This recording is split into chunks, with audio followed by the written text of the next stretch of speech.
कब्रों और मजारों से मांगने वालों, कुरान की इस आयत को सुनो। उस शख्स से बड़ा गुमराह कौन होगा जो अल्लाह को छोड़कर उन मन घड़त देवताओं को पुकारे जो कयामत के दिनों तक उसकी पुकार का जवाब नहीं दे सकते और जिनको उनकी पुकार की खबर तक नहीं है। अब इस पे भी कुछ लोग कहेंगे कि हम तो वसीला लगाते हैं, हम तो मांगते अल्लाह ही से हैं, लेकिन इनके जरिए से मांगते हैं, ये अल्लाह के वली हैं। तो उनके लिए भी कुरान में एक आयत है जो मैं सुनाना चाहूंगा, सुने। और तुम्हारे परवरदिगार ने कहा है कि मुझे पुकारो, मैं तुम्हारी दुआएं कबूल करूंगा।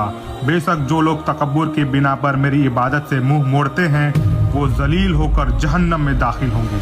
अल्लाह ने तो खुद कहा है कि मैं हर पुकारने वालों की पुकार को सुनता हूँ, उसकी दुआओं को कबूल करता हूँ। अगर अल्लाह को ऐसा कुछ कहना होता नौज़ुबिल्लाह, तो अल्लाह कहते हैं कि वलियों से मांगो, उनकी मदद लो, लेकिन नहीं, अल्लाह ने खुद कहा है कि मैं खुद सुनता हूँ। इतना तो पावरफुल है ही मेरा रब। अब ये सब देखने के बावजूद भी अगर आप लोगों को बिलीव नहीं होता तो फिर मैं कुछ नहीं कहूँगा, मैं तो फिर कुरान खोल के दिखाऊंगा, फिर देखो।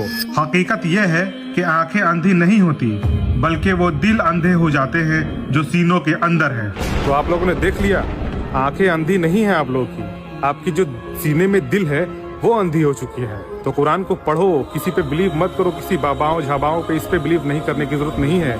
कुरान पे बिलीव करो, इसे खुद पढ़ो, समझो।